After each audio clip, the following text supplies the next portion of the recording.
Hey everybody, Scout Crafty here again, TGIF. Thank God it's Friday. You made it through another week. Great news for those of you that are fans of the show. And those of you just tuning in, I bought a rusty screw jack at the Connecticut Antique Machinery Show last week.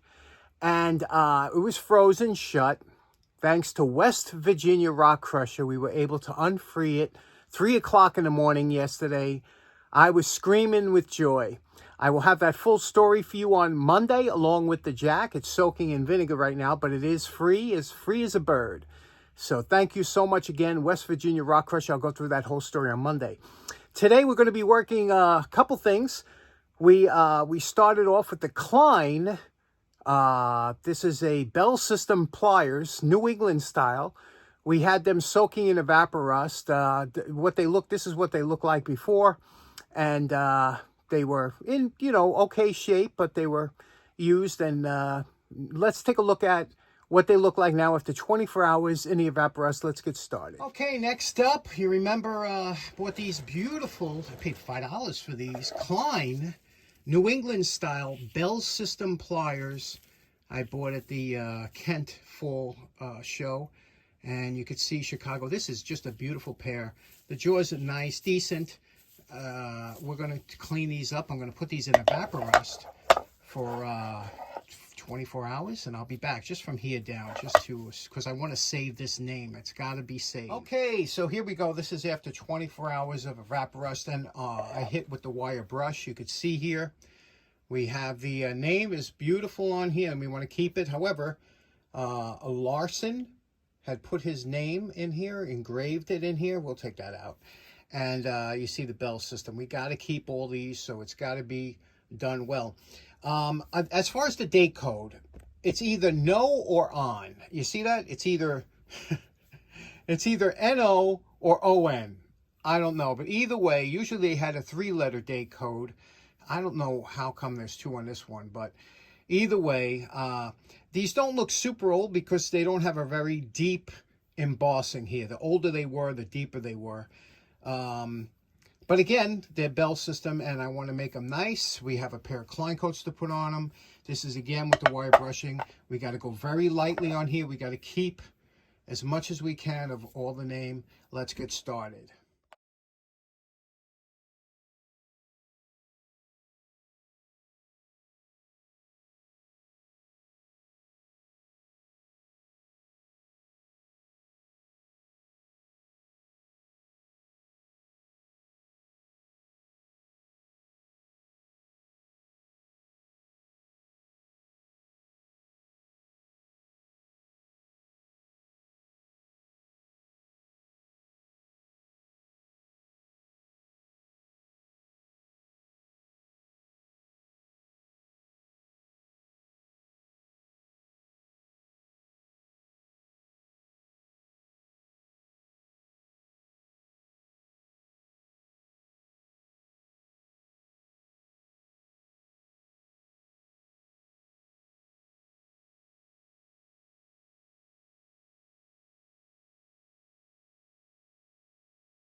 Okay, we're at the point where we're going to install the Klein coats, the handles on the pliers.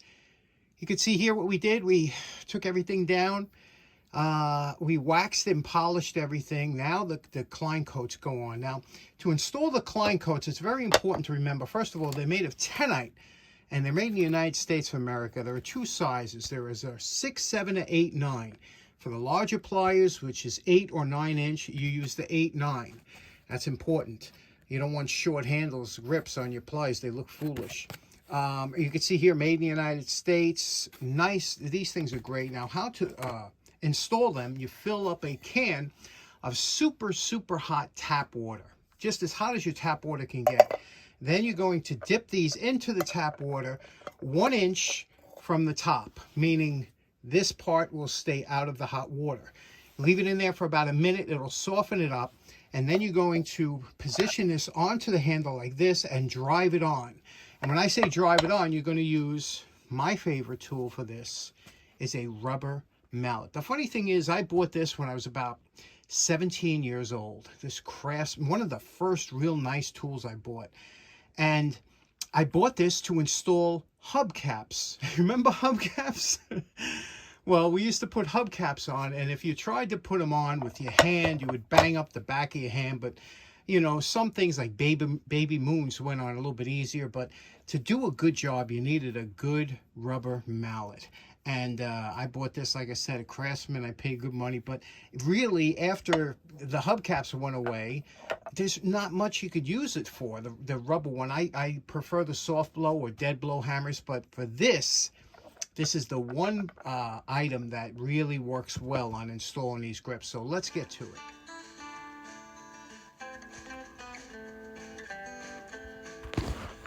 Now you know my favorite part. Remember what these Klein pliers look like before we started. And we're calling this project done. You can see what we did here again. You know, when you have to keep the name, there's always some micro pits that are going to show. And as much as it bugs me, there's nothing you can do because you have to keep, for certain things, if the name is there, you have to keep it. Sometimes I actually prefer when I get a really beat up pair of pliers that the name is gone already and I could really do it now. But here we go. We did it. Kept all the lines of the pliers exactly like it was. And, you know, the Klein coats always come out nice, you know. And that's why it's important to do the handles up before you. Some people just throw them on the dark handles. You see how that reflects from inside? That's what makes it look nice, like they're candy coated. I just love it. Always love these. I have a pair of here 6-inch ones. You can see here now. These, the name was totally wrecked. These were unbelievably bad. But you can see, you know, we did these a long time ago. This is the 6-inch Klein coat. You notice how they come up nicely on the shoulder.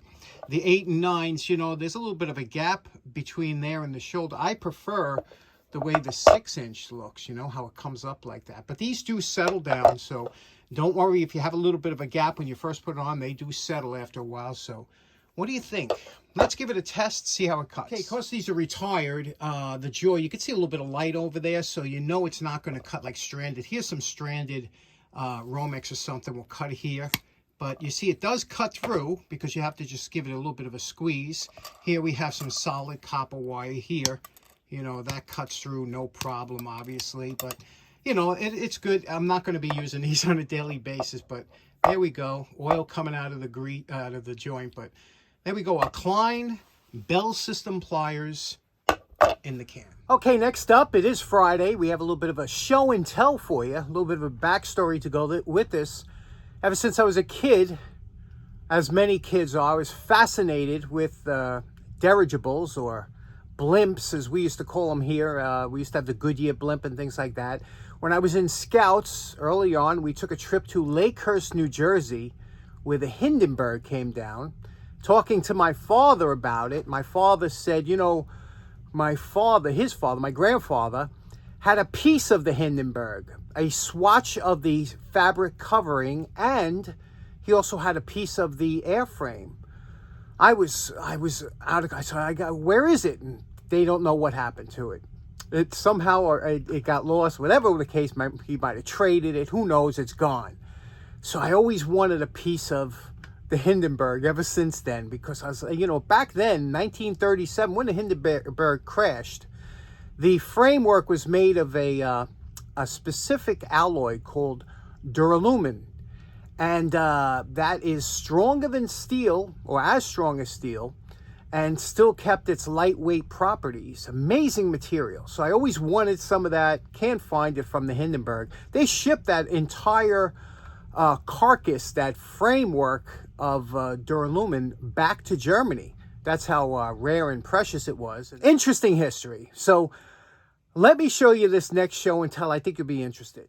Now, in my quest to find something made of Duralumin, I went on eBay, do a lot of eBay searches, and I found this awesome tri-pack Duralumin rifle rod. And for those of you that don't know, when you shoot a rifle, it leaves a lot of debris in the barrel, and including powder and some lead or copper from the bullet jacket, and you have to clean out your rifle barrel every time you shoot. You should.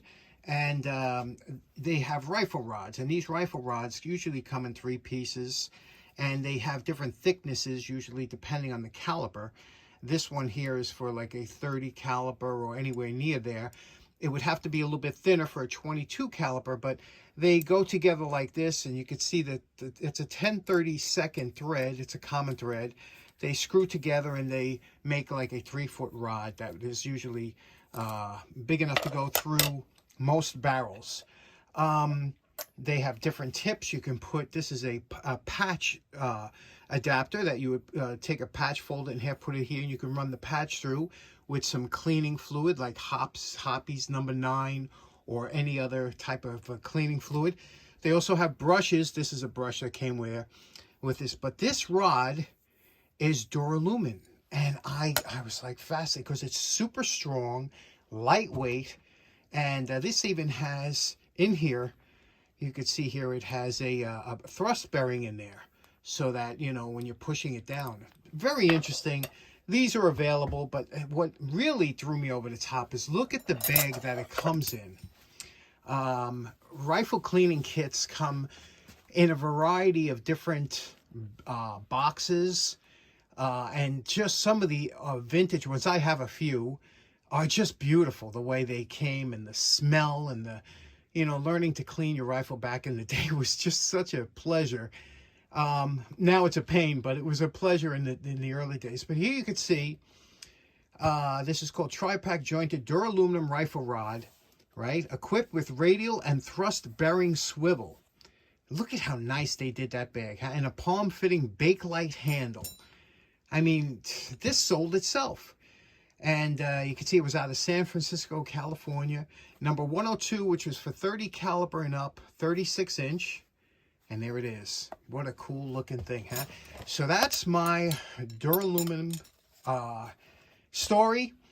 Let me know if you have any of this material. How cool is that? And how cool was the Hindenburg, right? Okay, last up, poor man's flea market this week. Couple things I saw in the trash, but check out this first item I saw. These two fans, let me know what you think of that. Now look at this, 2 plum crazy fans. And what do you think the chances that at least one of these work, right? Later on that same evening, I thought these were glass laying against a pole, but they weren't. They were plexiglass or Lexan or acrylic sheeting. I don't know what the make is. Let me show you. How great is that? And I would have taken all 4 of them, but they're heavy. But I took 1 pack. Let me show you. Okay, so as you can see, I brought home 1 stack. You can see how thick the stack is. Each sheet of this, whatever this acrylic sheeting is just over 1/8 of an inch. It's a great size. You can bend this. You could cut this. The only issue is with these, on each corner, right? Each corner, there is a, I guess about a 5-inch slit in here. That probably has something to do with how it's made, which is no problem, because even if I cut it down, it still has a width of about 13 or 14 inches by maybe 24 inches. It's a great size to mess around with. I'm telling you, that was one of the best finds. This stuff cleans up. You could polish it. If you break a window or something, you could replace a window, whatever the case may be. There's so many uses. Some of you might remember my Howdy Doody case I made. You can heat it and bend it. That's always interesting. You want to see, I'll have a link to the description of my Howdy Doody case. That was fun. Remember that? And, but anyway, what a good find, right? I should have took all 4. I just don't have room for it. And this is heavy. Carrying this was 28 pounds for just this stack. So carrying those 4 stacks would have been over 100 pounds, and I'm not lugging that home. What do you think of that? Good find, right? Okay, so in closing, we'll have that whole Jack story on Monday. I hope you have a great weekend. Thanks for tuning in. Take care now. Bye-bye.